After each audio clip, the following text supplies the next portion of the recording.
बिजली टैरिफ में 51% इजाफे, तमाम सब्सिडीज के खात्मे, बिजली बिलों पर दिए जाने वाली रिलीफ की वापसी, वफाकी बजट में भारी टैक्स आयद करवाने, अमली तौर पर पाकिस्तानी मुईशत को टेक ओवर करने और बैरूनी फाइनेंसिंग पूरी करने की सख्त शराइत पर अमल दरामद के बाद बिल आखिर IMF ने पाकिस्तान के हवाले से अपने एलामिये में कहा है कि एग्जीक्यूटिव बोर्ड इजलास में पाकिस्तान के लिए $7 अरब का कर्ज का मामला जेर गौर आएगा, जहां खसूसी कर्ज प्रोग्राम की तौसीक की जाएगी। मुआशी मुश्किलात में फंसे पाकिस्तान के लिए ये एक निहायत अहम और अच्छी खबर है। आज ही वजीर आजम शहबाज शरीफ की तरफ से एक बार फिर IMF बेल आउट पैकेज मिलने की उम्मीद का इजहार करते हुए शरह सूद में कमी को खुशाइन करार दिया गया। इसी हवाले से बात करने के लिए हमारे साथ senior reporter on economic affairs, senior journalist Shahbaz Rana मौजूद हैं। शहबाज साहब, बहुत बहुत शुक्रिया साथ देने का। सर, फरमाई दीजिएगा कि फाइनली हम IMF के एग्जीक्यूटिव बोर्ड के ऊपर अपनी जगह बना सके हैं। बैरूनी फाइनेंसिंग की उम्मीद कर रहे थे, मगर कोई खबर या क्लैरिटी नहीं आ रही इस हवाले से।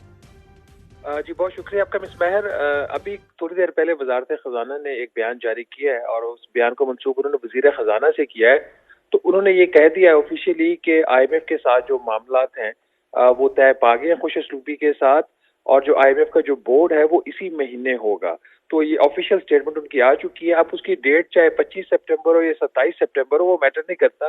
व्हाट इज इम्पोर्टेंट कि क्लैरिटी आ गई है, on the record finance minister की स्टेटमेंट आ गई है कि इसी महीने के जो है वो हो जाएगा। और आज आपको पता है कि प्राइम मिनिस्टर ने कैबिनेट की मीटिंग में भी इसकी तरफ एक इंदिया दिया था, और स्टेट बैंक के गवर्नर ने भी बोला कि जो एक्सटर्नल फाइनेंसिंग है तो अरेंज हो गई है। तो आई होप जो एक अनसर्टेनिटी थी अराउंड दिस के जी IMF का बोर्ड इस महीने होगा या अगले महीने होगा, वो खत्म हो गई है। मैंने भी पिछले हफ्ते यही लिखा था कि जो सितंबर का आखिरी हफ्ता है पाकिस्तान उसको टारगेट कर रहा था। तो होपफुली ये जब अप्रूव हो जाएगा, बट असल जो जर्नी अब स्टार्ट होगी वो इस बोर्ड की मंजूरी के बाद होगी, क्योंकि जो प्रोग्राम का डिजाइन है वो माजी के जितने भी प्रोग्राम्स हैं उससे ज्यादा ये सख्त है, और ज्यादातर इकदाम जो है पाकिस्तान को अपफ्रंट लेने पड़ेंगे। सर, मुख्तसरन फरमाई दीजिएगा थोड़ी क्लैरिटी के ये जो पैसे अरेंज करने थे, जिस फाइनेंशियल गैप का जिक्र किया जा रहा था बैरूनी फाइनेंसिंग $3 से $5 अरब अरेंज करने के, वो चीन या सऊदी अरब या UAE कौन मदद को आया है? देखिए, ये सिर्फ एक से पैसे नहीं चाहिए थे। इन तीनों ममालिक ने तकरीबन $16 अरब का कर्जा पाकिस्तान को पहले ही दिया हुआ है। इन तीनों ममालिक ने अपने अपने हिस्से के जो उन्होंने कर्जे दिए तो उसको रोल ओवर करना था, नंबर 1। और नंबर 2, इसके अलावा पाकिस्तान को $2 अरब का नया कर्जा चाहिए। वो कहाँ से आया? तो वो जो नया कर्जा है वो ज्यादातर कमर्शियल बैंक से कुछ आया, और कुछ हमने सऊदी अरब से भी $1.2 बिलियन की ऑयल फाइनेंसिंग फैसिलिटी मांगी थी। तो अगर तो ये वो डेवलपमेंट तो देन ये सऊदी वो मिल गई है।